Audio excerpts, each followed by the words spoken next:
Ladies and gentlemen, boys and girls, and all of my baggage droppers around the world, welcome to another episode of the Drop Your Baggage podcast with me, your host, the self-talk engineer, Charles Woolfork, and I have an incredible guest today. And I would also like you to know that with the Drop Your Baggage podcast, I talk to people that are dope that can give you hope and teach you a technique to help you cope. Now, please, if you are listening to me and right here with me today, giving your attention, your support, please consider hitting the like and subscribe button. And if you are on any podcast platform, give a brother 5 stars and give me a little feedback and information. And this episode is brought to you by Brienne and Company. Brienne and Company is a jewelry boutique who makes durable, minimalist jewelry that uses genuine pearls, local shells and sea glass, natural gemstones, precious metals, and handcrafted designs. Ladies and gentlemen, with Brienne and Company, you can see her incredible, her outstanding, her phenomenal jewelry at her website, brienneandco.com, and at her Instagram, Brienne and Company. And now, the moment that I've been waiting for, we have here Kyle S. King, ladies and gentlemen. Now, Kyle is an educator, mentor, best-selling author, public speaker, and so much more. But most of all, he is a father, a husband, and a man of God. Ladies and gentlemen, I bring to you Kyle S. King. What's up, Kyle? No, I love the introduction, man. I'm loving the energy. I really appreciate you bringing me on your platform, and excited to talk with you today. Thank you so much. And I appreciate you just showing up for your divine appointment today. Now, you are a phenomenal man, and I'm sure you hear that all the time. Yes.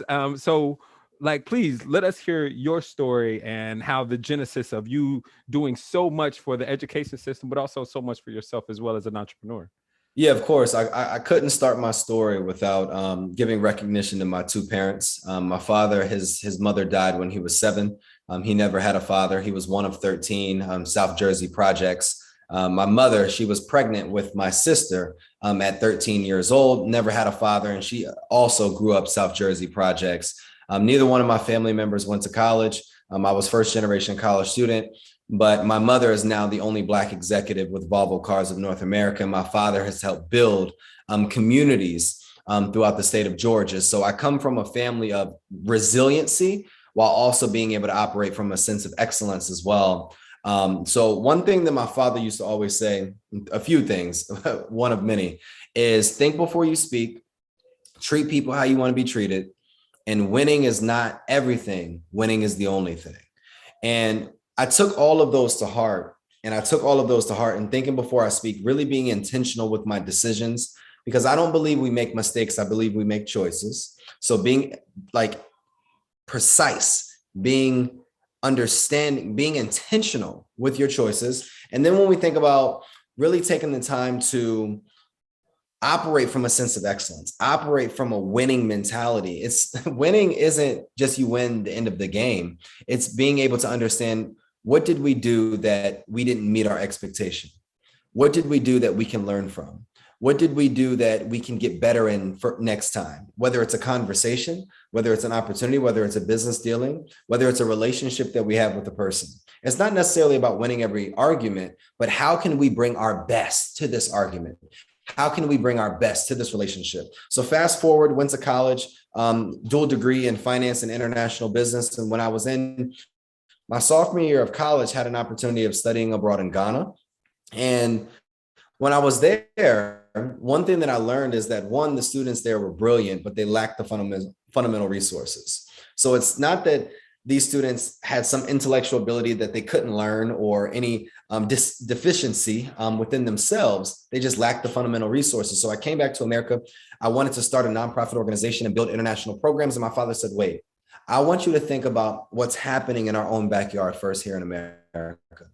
So I started to volunteer. I started to mentor kids. I started to see what was happening within our educational system, the lack of proper funding, the unequal distribution of resources, the lack of quality leadership and training programs within our educational system. So I built a nonprofit while I was a track athlete and also a 4.0 student in college. And we ended up generating $100,000 within 6 months. And what I realized is that this student that was majoring and trying to master the art of finance did not understand business. And even though I went to the business building every single day, we blew the money. The nonprofit failed. Fast forward, graduated college, got a job, got fired. Got fired my first job out of college. $20,000 later, 30 days later, I launched my first book. I'm going to say that again for anybody who didn't pick that up. So I launched my first book, and 30 days later, I generated $20,000. And then that's all I knew. And that's all I needed to know to being able to drive what we've been able to build today. Fast forward, I don't want to make it a mouthful. We've been able to build a platform that has 30,000 students on our platform. We help 6th graders to 12th graders around the world in 6 countries with entrepreneurship, real estate, information technology, and financial literacy. That has helped me become one of the thought leaders in the educational space, published 7 best-selling books. And in those books, we've been able to help over 200,000 people across the world as well. And then I was like, hey, it's not just about me telling my story. It's about helping others understand the importance, understand the power, and understand the real keys in their story, the diamonds in their stories. So launched a virtual program to being able to help people learn how to publish their story, promote their story, and then begin to profit off of their story. And then 400 authors later and $3.2 million later, we've been able to really change the world. Wow, that's incredible. So like you have given people an opportunity to become wealthy due to all these different avenues of income that they can have. So with that first book, how did you so like of course you have that drive that you have been like that's been inbred into you since you were a young kid because of your father. But like what was it that you didn't, I mean, obviously you were an author before. So what was it that happened where you were like, I'm going to write this book, I'm going to release it in 30 days. And what happened as far as the marketing and the things that you used in order to get it out there and spread the word? Yeah, of course. And, for anybody who's listening, I don't want you to think that I had all the answers, right? It took me 2 years to release the book. I just released it. And then 30 days after I released it, I was really successful because of self-limiting beliefs, because of self-doubt, which is the number one killer, I believe, of success. I didn't think my story was good enough. I didn't think I was good enough. I didn't think that people would buy my book. I wasn't confident in my writing. I didn't think that I was worthy of being able to have someone invest in my story. So I sat on that book for 2 years. But when you're stripped of your job, when you're stripped of your money, when you're stripped of your car, when you're stripped of your computer, and when you're left with nothing, the only way that you can go is up. So what I did is that I just an actionable steps. I reached out to a mentor of mine. Shout out to David Shan, Social Proof Podcast, Atlanta, Georgia. And he sat me down. He said, Kyle, what does success look like with this book? I said, it looks like 20 grand. I want to be able to sell 1,000 copies. I want to sell 1,000 copies, Dave. It's $20 a piece. I want to be able to generate $20,000. He said, okay, how can you sell 1,000 copies? I said, I have no idea. He said, well, who do you need that can be able to help you sell 1,000 copies? And I said, I need somebody in marketing. So then I started to identify people in marketing. I started to identify people in branding. I started identifying people in email marketing and automations and all these different things I started to learn. And you know what I did? I jumped out of the plane before I was ready, and I built a plane on the way down. See, a lot of people right now are trying to be perfect. A lot of people right now are waiting on the flyer. A lot of people right now are waiting on the perfect person and the perfect moment. But I jumped and I put a flyer together on Canva and I posted it. And then I went to all of my followers on Instagram and I said, hey, just lost my job. I wrote a book about how I leveraged this experience to be able to help me become successful. I think you should tap into it. I sent that message to 5,000 people. And in 30 days, I got 1,000 of them to say yes. That's awesome. And the story here really is that I sent it to 5,000. See, the people only heard that he generated 20,000, but I sent it to 5,000. So the conversion was only 20%. But what if I would have stopped at 1,000? I would have only sold 200. What if I would have stopped at 2,000? What if I would have stopped at 500? What if I would have stopped at 20? Because the first 50 people that I reached out to said no. There was no response. And there's a lot of doors that I thought were closed, like the door behind me, but I kept knocking. I kept knocking. I kept knocking. I kept knocking. And like any door, if you're inside the house and someone keeps knocking, eventually you're going to open the door to see what they want. And then I just wanted an opportunity. So I would not stop knocking on the door until I got my opportunity because I deserved it. Yeah, amen. Getting to that deserving part, to know that in your spirit and in your soul that you are the one that can make this income. That is your right. That is, Exactly. it was within you. That greatness was within you, as Et would say. How did you get past those limiting beliefs, bro? Because a lot of people out there still struggle. Like they struggle with these limiting beliefs all the time, every day. That they have the great idea, the great book, the great course, the great thing within them, but that limiting belief that I'm not good enough, that I don't deserve it, that I'm not something is within them. How did you break past that? That's a great question. So anybody who's listening, I want you to know that I didn't, right? I still have self-limiting beliefs. I still have doubts. I still have fear. But the beautiful thing about it is that you miss 100% of the shots that you don't take. I had all of these fears and I was like, you know what? Forget it. I'm going to try anyway. And what's the worst that can happen? I don't sell anything. I'm already at ground zero. What's the worst that can happen in this relationship? If I leave and I step out, I'm already unhappy. What's the worst that can happen in this job? If I leave, I'm already unsatisfied. See, a lot of people don't understand that their circumstance is not their conclusion. It's just a point in their lives that's getting them one step closer to their calling. So for me, what I did is that I just tried. I was like, if I can get one person to believe in me, I know that two people will believe in me. I know that three people will believe in me. And I was going after 1,000. So I wasn't focused on this number, 1,000. I was just focused on getting one sale, one referral, one call, one closing. That's it. So I want you to take it one day at a time, one sell at a time, one moment at a time, and you'll be able to get there. The willingness and the curiosity of for you to even be able to try outweighed your limiting beliefs, because it was Exactly. like, well, heck, I ain't got nothing else to lose, and that's way more powerful than any limiting belief. Is that, like you said, you're at ground zero. Like, what is there to lose? You already have the book. I mean, people aren't gonna make fun of you. Like, what is there to lose? So like you have now built amazing establishments around the United States. And the thing is, how did you build these teams? Because you're not the only, nothing is done by yourself alone. So how did you build these teams, and like what did you do as far as turning this expertise that you have with your first nonprofit organization into these amazing empires that you're building right now, or that you have right now in North Carolina and other places?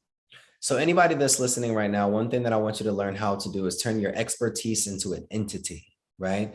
See, the first step is being able to hone in on your skill, understanding your gift.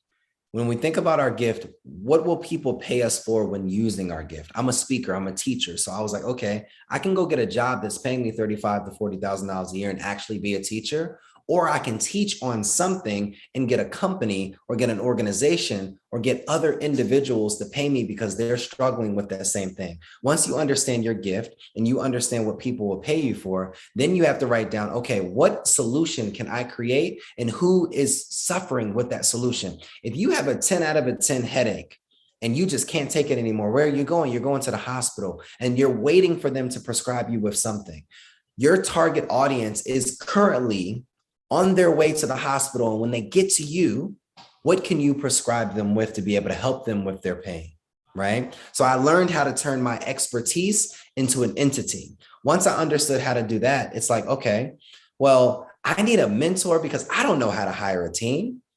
But one thing that I've learned over my years, and shout out to Dan Sullivan and Ben Hardy for writing the amazing book, Who Not How. My whole life, I thought it was about how do I do it? What do I need to learn? How do I get this done? How do I grow my income? How do I build my business? No. Who do you need that can help you pull off the big win?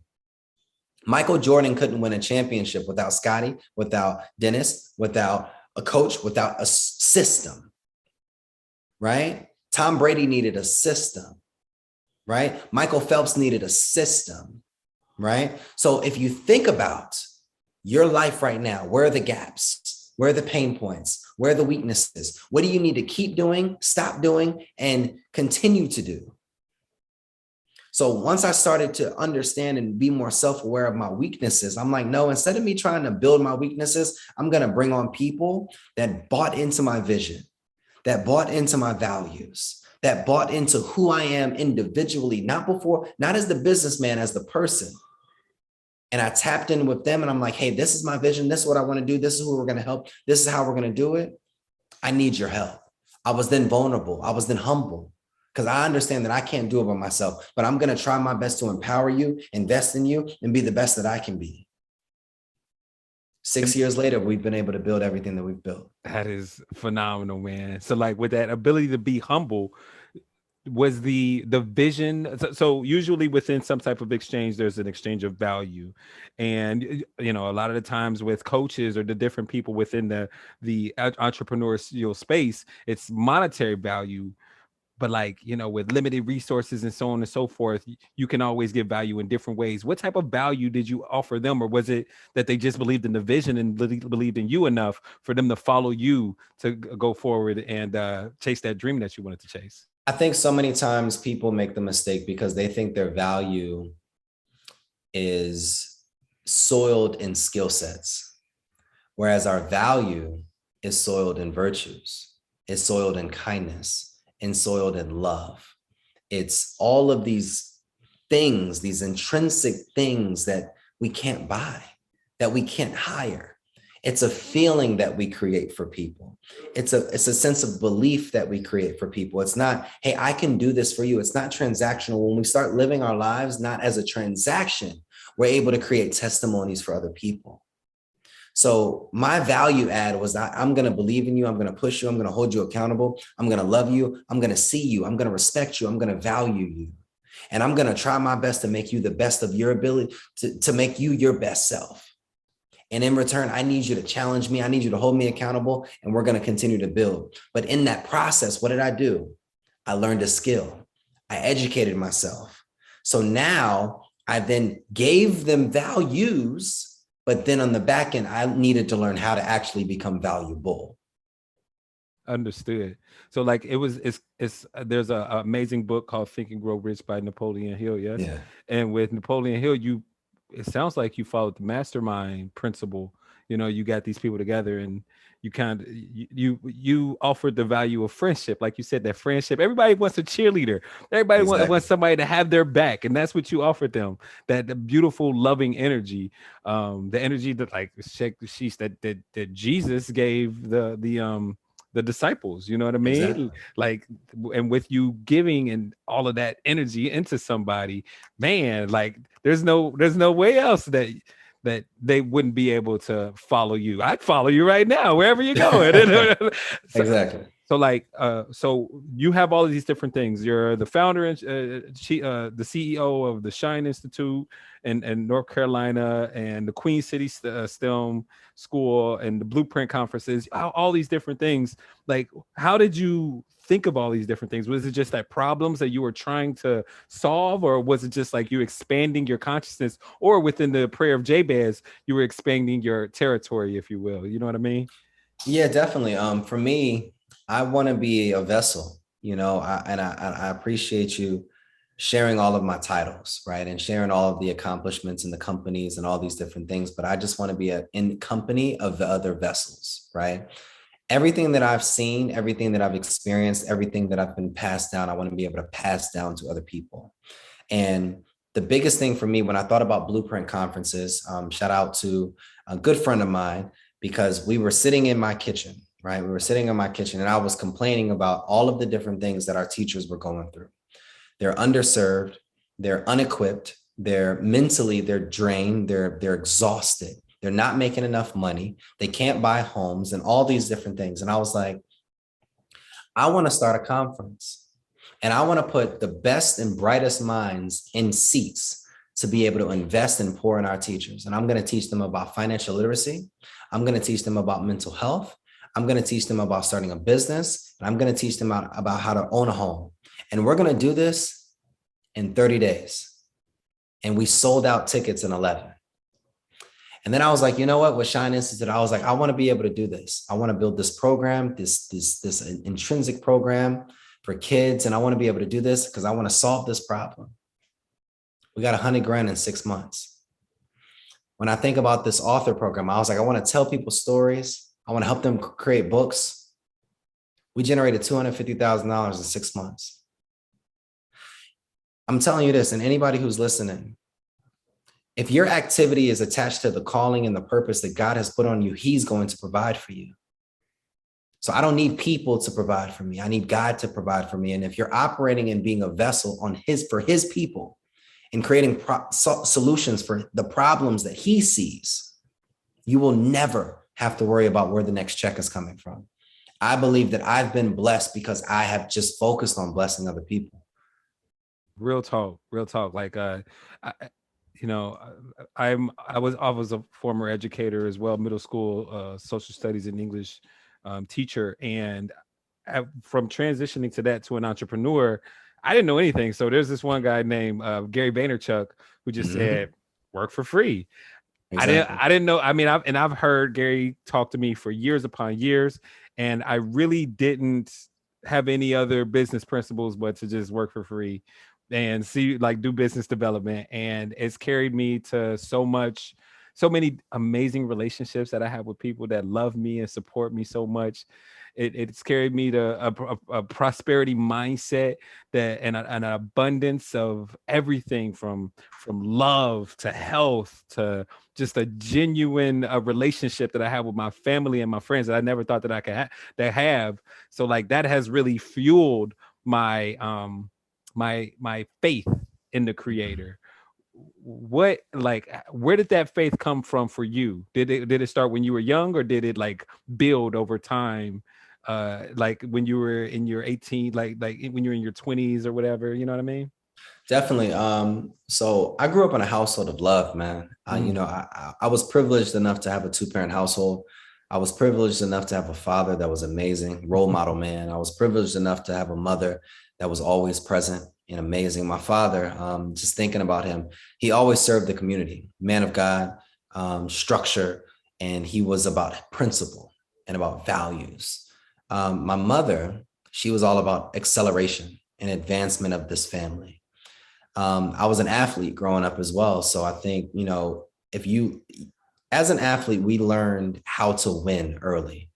We would be down in the third quarter by 12 and we'd come back another quarter and win. We would be down, in a race, in a 400 meters, we'd be down. And then in the last 50 meters, we'd pick up pace and then win. We'd be down in a football game, 21 points at halftime, and we come put another strategy together and win. I'm going to say this to anybody right now. There's another quarter. There's another lap. There's another season and everything. You have to believe that. Doubt is not the absence of faith. Faith is two things, right? Faith is like, I'm going to believe in the outcome that I desire, and it's going to create anticipation, and you're going to be excited. Or faith is also, I'm not going to believe in the outcome that I desire. I'm choosing not to. And that's going to create anxiety. And that's going to create worry. I choose excitement. I would rather be excited to meet that girl instead of scared. I would rather be excited to create that opportunity than scared. I would rather be excited to being able to build that business or throw that event or walk on that stage than scared. It's just a beautiful feeling. And I want everybody to feel that excitement, like that excitement when my first son was born, like that excitement once I first gave my first speaking engagement and people actually clapped at the end. The excitement when you score your first basketball, like your first point in a basketball game. And I've experienced it as a father. I've experienced these moments with my son and how excited and happy he was and joyful when he scored his first game, how excited and happy he was when he took his first walk into a kindergarten classroom. So I don't want to live fearfully when I have a son that lives so fearlessly. Yeah. So it's about, once again, it's about taking that opportunity, taking that chance, not living from a place of regret as well. That's one thing I don't think that you'll ever have is regret, Nah. because it's like you've done it. You've taken the risk, you've taken the chance. It may have you ever fallen on your face? I mean, Oh, of course. of course, Of with course. the nonprofit organization you have, but like, have you just now been on this streak? It's just hot streak now to where you can't be stopped. Nah, There's I no. can't, bro. I can't. I'm like, I'm like Jordan now, man. You know, I won't lose in the championship round. Once I get to the playoffs, I will not lose. And the beautiful thing about it is the reason that I feel this way is not because of my ability, but it's because of my relationships. It's because of the access that I have to certain rooms. It's because of the information that I may not know in my mind, but I can make a phone call to somebody who has it in theirs. It's because of my environment. You know, I may be the smallest house in the nicest neighborhood, but you know the difference between the smallest house and the nicest neighborhood? It's still more expensive than the biggest house in the worst neighborhood. You know what I mean? So 100%. I want to be great. So I have to be around greater people. Because that's who you're going to attract as well. And also, the thing that I realized about the thing that I realized about me, even with you, like, you helped me. You helped me quite a bit because when I researched you after our initial call, you know, I didn't know who you were, and then I saw you on the Social Proof podcast and all these wonderful things that I did, and I was like, wow, this is one of the biggest guests that I've had on the podcast. It's like, man, it's that little voice in my head. It's like, what is he gonna believe? Think about you. What is he gonna believe? Like, what is he gonna believe? Like, is he gonna judge you? This, that, and the other. So I had to release that, and it showed me, like, you know what? I have a genuine heart, and I'm here to serve. I'm not here to do anything but serve. So, like, with me having that within me, and with you having that within you, that greatness is going to be attracted. We manifested this moment. You know what I mean? So, like, that Definitely. you're gonna attract that greatness for yourself. So, like, great people don't want to be around slouches, and that's why you probably have attracted folks like Dr. Eric Thomas, and you've gone on the Social Proof podcast with David and Donnie, and you've done these wonderful things. What has being in the presence of greatness taught you more than anything else? That you're great. You know, I remember being with E.T. and Inky and Jeremy Anderson, and I said, you know, it's a beautiful thing to be surrounded by giants. And they said, we feel the same way about you.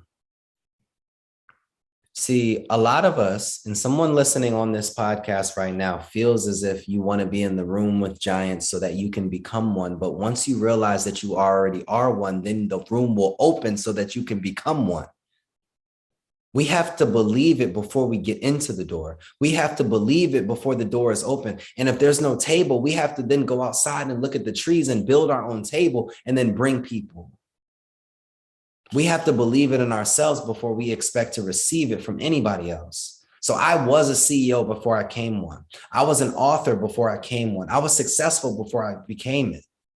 And then the world, the energies, and how everything, the universe then brought people, then brought a house, then brought car, then brought travel, then brought relationships and all these different things. I thought it in my mind. I saw the vision.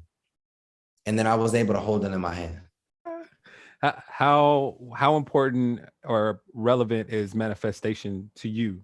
I mean, of course, like with everything that God just has a major principle, and it's very simple. One word: ask. Right? If you ask, then you shall receive. Ask, right? So with that mental vision, it is a nonverbal asking. It's like, this is what I want. How important or prevalent is manifestation to you in your life? It's probably the number one thing that is most important. I feel like if you can't see something, how do you expect to achieve it?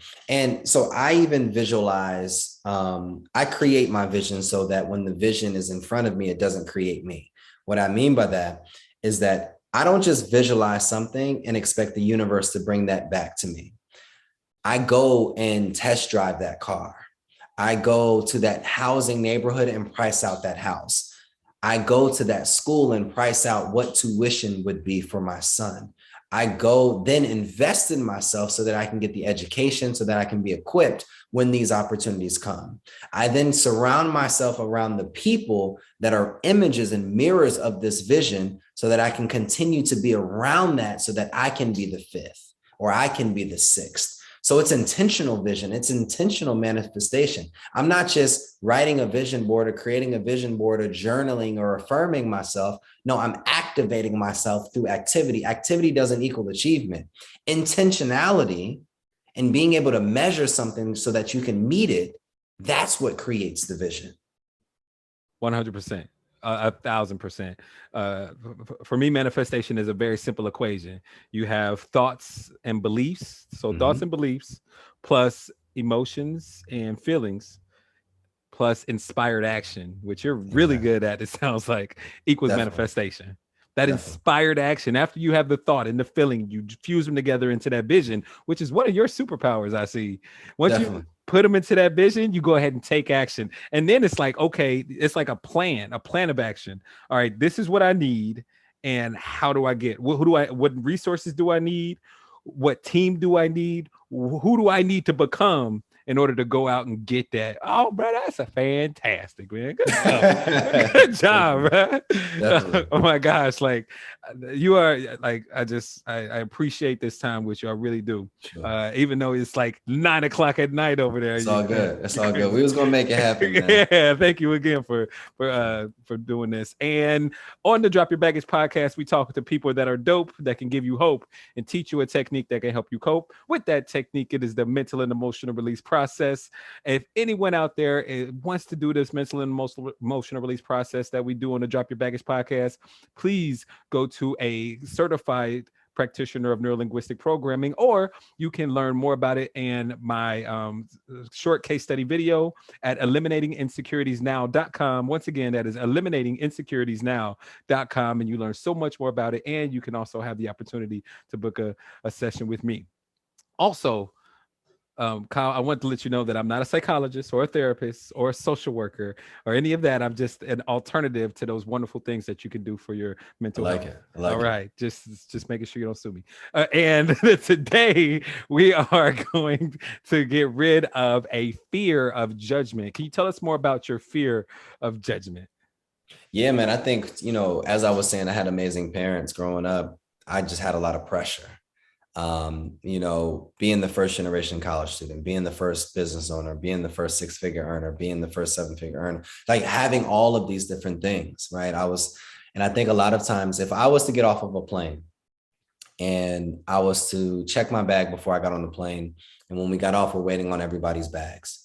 What happens is that I was taking everybody else's baggage to me to go find my Uber to go to my destination. The challenge that a lot of people face, and what I continued to face, is that I was trying to take the baggage of family, the baggage of my siblings, the baggage of cousins, the baggage of my community with me, but it wasn't fitting in the car to be able to get me to my destination. It wasn't fitting in the vehicle that can drive me to my next destination.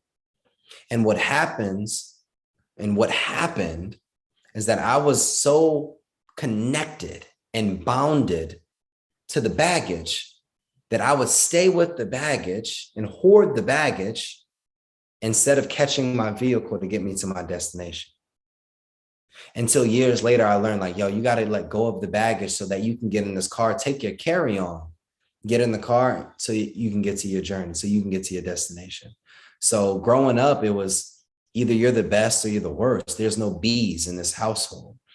There's no, like, anything under a 20-point game is not enough. If you're on that track, anything in second place is not enough. That's a second place trophy. We would throw it away. If you are not the best is the expectation. So every single moment, if it's not the best, I'm judging. Is this the best that I can do? Is this the best? Is this the best woman? Is this the best talent? Is this the best opportunity?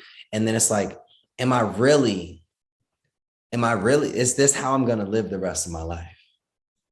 And then it's trickled over into every single thing. Yeah, it's a judging of yourself, in Yeah, fact. because what I've learned is that all of us, and anybody listening right now, we have this picture of who we want to be in the future. And that image, that model image, that perfect person, it's like I'm working towards. What was happening is that person was looking down on the person that I am now. So I had my mind so focused on that person that this person that I'm currently am, all these accomplishments, it wasn't good enough because I'm not that person. So I was not comparing myself to the world or anybody on social media. I was comparing myself to a person that wasn't even created yet in my mind, that I hadn't even got to yet. And then it was creating all of these false senses of judgment. Yeah. So do you have like an imposter syndrome at all with, so sometimes, like, I mean, of course you have all these wonderful things that you've done, but like, does it seem like there's just so much more that you just haven't reached that fullest potential as of yet, which you haven't, but it's not a satisfaction that comes with Nah, that? it's not. It's Yeah, not, $20,000 months, $200,000 months, this car, that person, this relation. It just doesn't, it never does. And yeah. that's the problem until I've gotten around people that has told me and communicated, you got to celebrate these small wins. You got to celebrate these smaller wins. You have to operate from a sense of gratitude and gratefulness so that those small things that you think are small are freaking huge to someone else. Like I remember having a conversation about the revenue that we made one month, and I was disappointed. And somebody looked at me and they were like, if I made that, I would have been able to keep my wife and my family in that house. And I was like, what do you mean? They was like, we lost our house because we were short $3,000. And I was complaining that month that we made 30.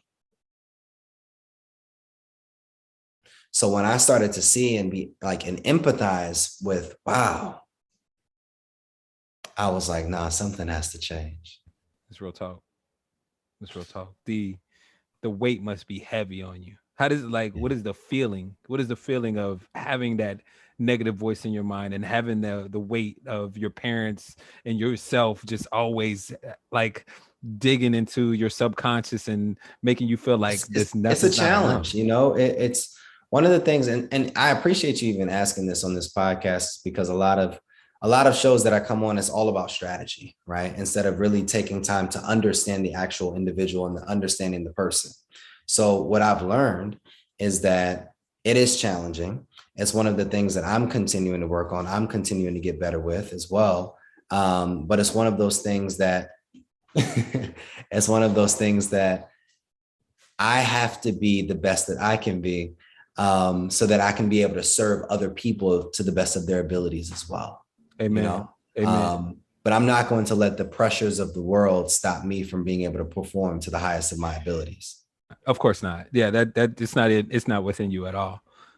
I got a kind of a difficult, potentially difficult question. How much do you pull back? Not pull back, but how much do you try to not do the same thing that your father did for you for your son?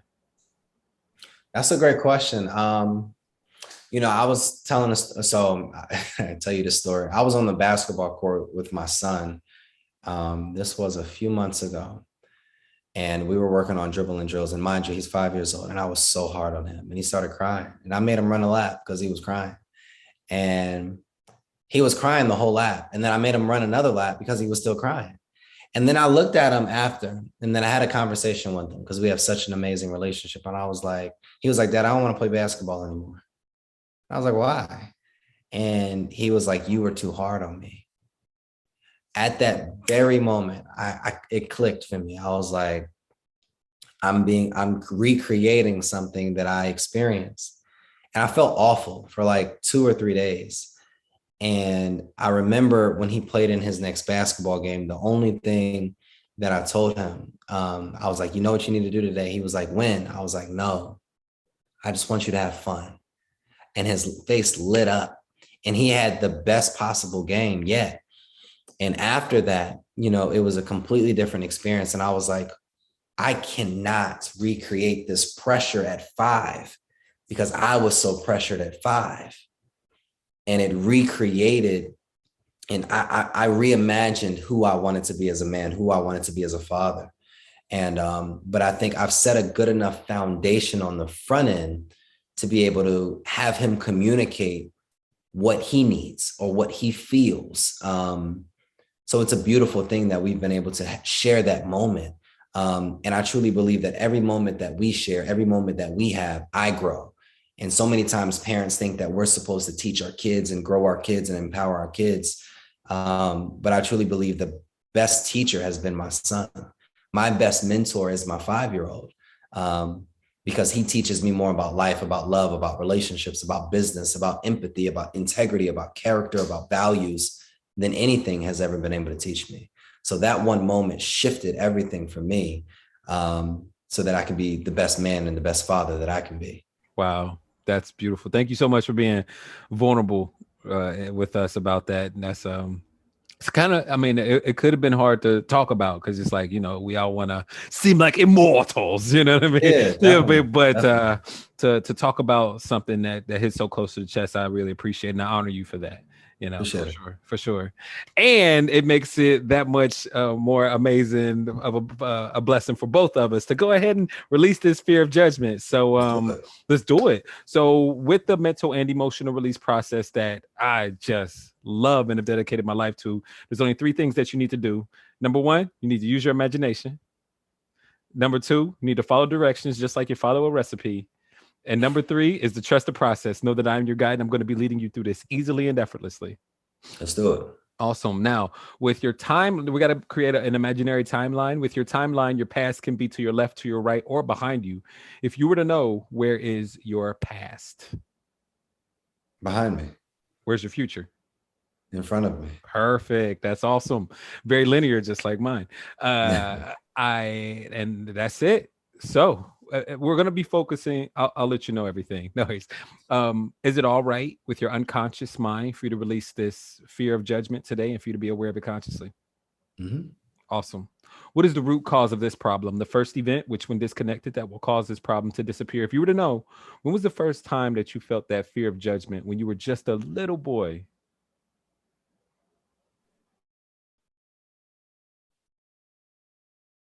I really don't know. Mm. Um, Let's go back. Let's go to kindergarten. Where did you live during while you were in kindergarten? Where did you live? Kindergarten, I was in Grayson, Georgia. Do you? I really think so. My first moment of, I feel like, of judgment that I can even recall Yeah. is as an athlete. So my father, he made a point.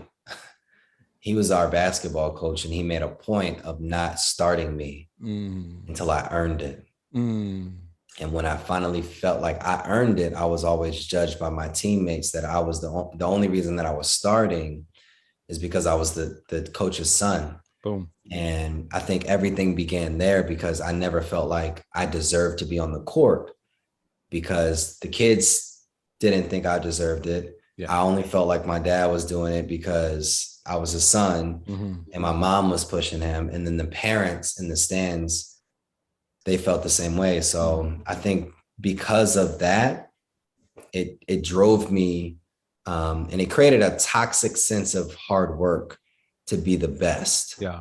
so that I can prove other people wrong instead of just being the best for myself. Yeah. Yeah. How old were you? Ooh, about 8 or 9. Perfect. That's a great age for it. Um, awesome. You can go. This is a systematic. The mental and emotional release is a systematic guided meditation.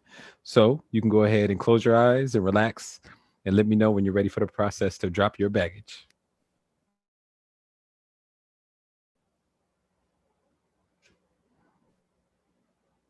I'm ready.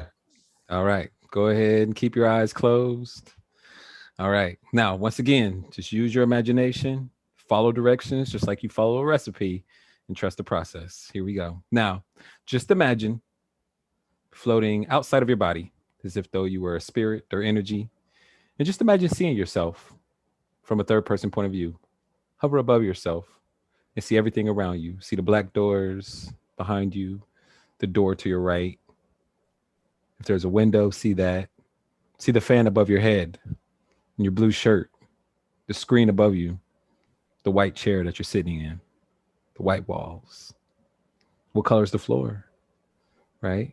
Now, let me know when you can see yourself in the whole event, that whole room from a third person point of view. I see it. Awesome. Now, just imagine floating up above your timeline and float deeper and deeper and deeper into the past, above that first event in which you felt that fear of judgment when you were just a little kid on the basketball court. See your teammates and your father and everyone that's there. Let me know when you can see that whole event.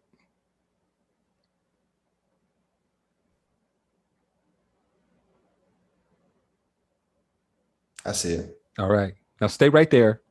Stay right there in that position, being the observer of the whole event.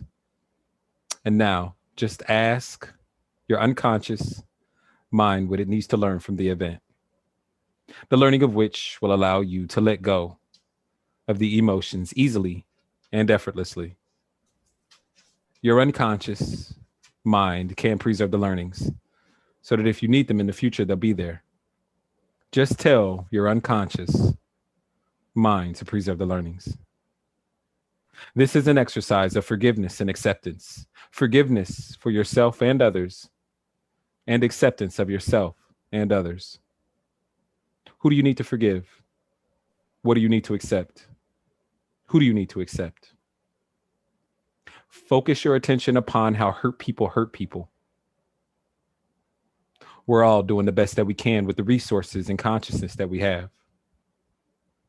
We can't control anyone else's actions, but we can control our response. We can grow stronger and wiser and learn from people's mistakes and actions.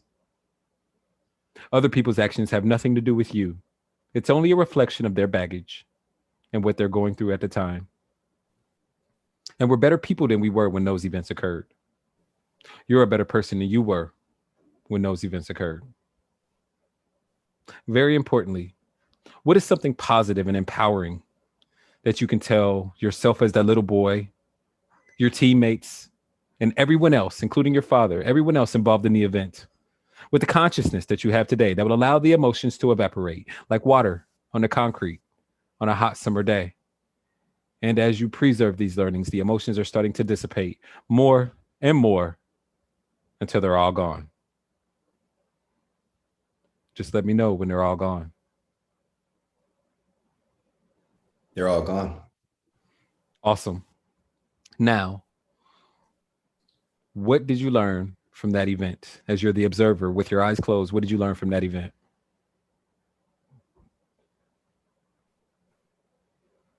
That they were proud of me. That's right. Now, looking at that event from a third person point of view, what learning can you take with you into the future that can make you a better person from that event? And you don't really know what people feel. And if we continue to remain optimistic and control our mind to think things to be positive, then we'll be able to create that reality versus us internally believing that we're not good enough or we're not worthy or other people are talking negatively about us. We have the choice and the decision to recreate a positive outcome and recreate a positive vision for ourselves. That's right. That's right. Awesome. Now, just imagine floating up above your timeline and float deeper and deeper and deeper into the past, above the dinosaurs during the prehistoric age. Let me know when you're above the dinosaurs.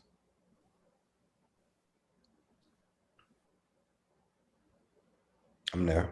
Okay. Now, as you're above the dinosaurs, float deeper and deeper and deeper into space to where space and the atmosphere connects. And imagine your timeline is the size of a fingernail. Let me know when you're there. I'm there. Now, just imagine floating there, weightless, in space. And ask yourself, now, where are the emotions? Tell me, are they there or have they disappeared? Now. I don't see them. Awesome. Now, just imagine floating down inside the event, seeing through your own eyes as a little kid and check on the emotions. Tell me, are they there or have they disappeared? Now. They've disappeared. Awesome. Float back above the dinosaurs and then float into space to where space and the atmosphere connects. Let me know when you're there. I'm here. Okay, listen closely. Float very, very high above your timeline, above each and every event in which you feel that charge of a fear of judgment from birth until now in chronological order. Don't skip one event that has a charge on it. Preserve the learnings and let go of that fear of judgment all the way back to now. Go. Just like you did with that first event. hover above each and every event in which you felt that fear of judgment from birth until now in chronological order. And just like you did with that first event, release those emotions by preserving the true learnings, by being compassionate and accepting and forgiving and empowering for yourself and everyone else involved in the event. That's all gone. You went over every single event? I did. You didn't rush to it, did you? Mm-mm. Awesome. Flow down into your body and open your eyes when you're ready.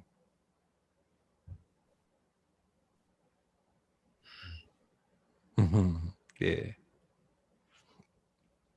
Welcome back. Solid. Yeah. Very. How do you feel? Good. Relaxed. Yeah. Relaxed. Mm-hmm. Relax. Very interesting. Mm-hmm. Awesome. Now, let's go ahead and test everything out. Now, can you, first of all, do you smell bacon? Mm-mm. Okay. It's just to get you in a different state away from that medication. Am I supposed to? Am I supposed to? Exactly. Can you remember a time in the past in which you used to feel that old emotion? And go back and notice if you can feel it, or you may find that you cannot. No. Awesome. Now I want you to imagine going out into the future, an unspecified time in the future, in which, if the same thing would have happened in the past, you would have felt the fear of judgment. But it's the future now. So see if you can find that old emotion, or you may find that you cannot.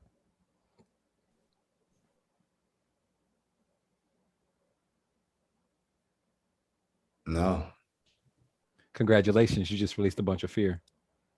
I like it. I like it. This is solid, man. Yeah. Yeah. A lot of people out there have not experienced mental and emotional release as of yet. Tell us about your experience, about what you just went through, and about the feeling that you have now, please. Definitely an amazing experience. Went through a process to being able to remove my fear of judgment by really going back to those moments, going back to not just the moments as a whole, but the first moment that we can remember, and then working our way forward while working our way backwards to being able to remove everything. Mm-hmm. And it's interesting, even as I look backwards right now or look forward, I don't feel that fear of judgment or that fear at all. So it's a beautiful thing. It's transformational, because now, as an entrepreneur, as a father, and as just a human being, I can now operate from a place of fearlessness. That is way to go. I love it. I love it. So, like, what were some of the main learnings that you got throughout your timeline? Yeah, that you're good enough, to not worry about the thoughts, the feelings, or the judgments of other people, to remain positive, to create the vision that you envision by remaining kind and loving, that God has your back and God sees you. And that's the only person that you need to really be being able to acknowledge or award you with anything. Wow, you processed a lot in a very short amount of time.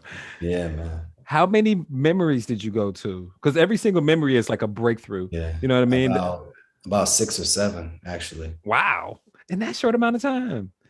Yeah. So why did it just click so easily for you then?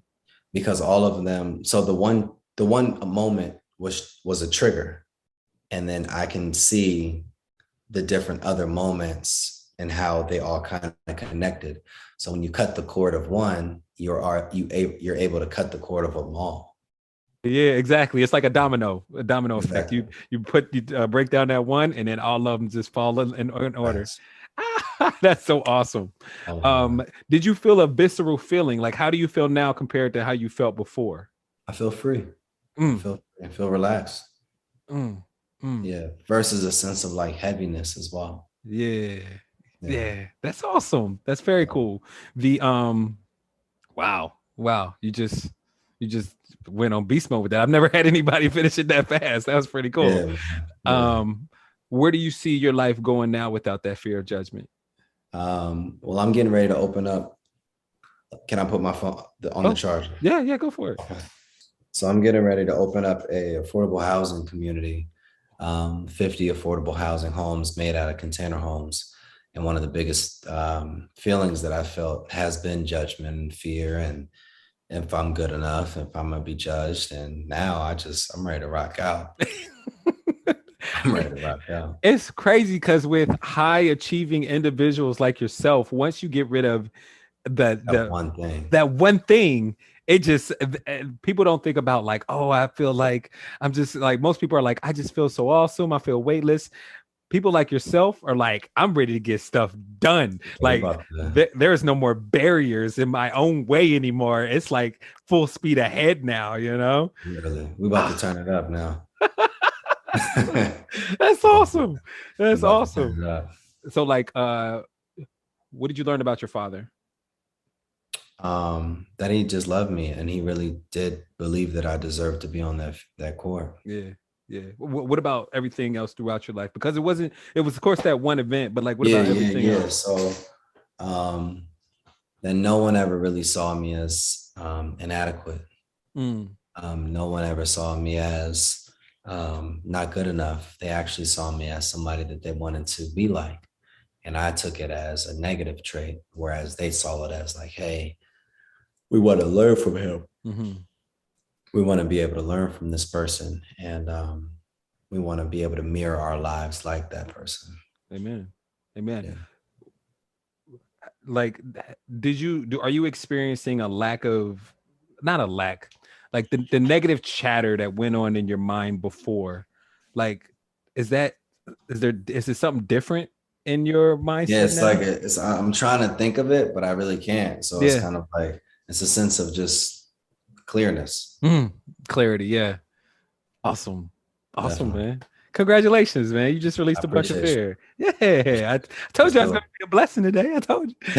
No, definitely, definitely, definitely. Hey, and just thank you. Thank you so much once again for showing up for your divine appointment. I know it's late there, so I will go ahead and wrap this up. But before we wrap this up, one more word of wisdom, man. You've given us so many different nuggets and inspired the heck out of me. I just might watch this instead of ET. You know what I mean? But like, please, one more word of wisdom before we get up out of here. If you don't do it, who will? Um, if I had 60 seconds to share anything with the world, I would say that somebody committed suicide today. Somebody went back to a domestic violence filled home.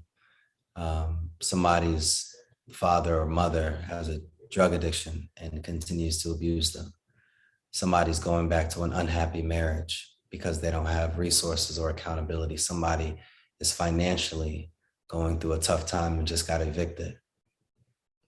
There's somebody listening right now that has the keys, that has the education, that has the experience, that has already overcome what all of those people have experienced. And the moment that you stop being selfish and waiting for the perfect time, you'll be able to share your process and give power to another individual. You wanted to commit suicide and you didn't. Help that person that does. You were depressed at one point, but you got through it. Help the people that are depressed. You were financially, you were in a tough place and you were getting ready to be evicted, but you got financially stable and secure. Go help somebody. You made it out of a domestic violent home. Go help somebody. You had parents that were drug abusers. Go help somebody. You grew up as an alcoholic. Go help somebody. If I could leave one word of wisdom, the experience that brought you pain, that you overcame, you want to be able to take that pain, create a process, and go give it to somebody else so that you can create power in your community. Amen. Wow. Powerful words. Thank you so much, Kyle. Thank you. Sure. And thank you all out there for your attention and your support. I truly love you all. You guys, I hope you guys truly know that. If you're on Facebook or YouTube or any podcast platform, please consider hitting the like and subscribe button. If you're on any podcast platform, give a brother 5 stars and some feedback. And yeah, just you guys take care of yourselves out there and take care of one another. Peace.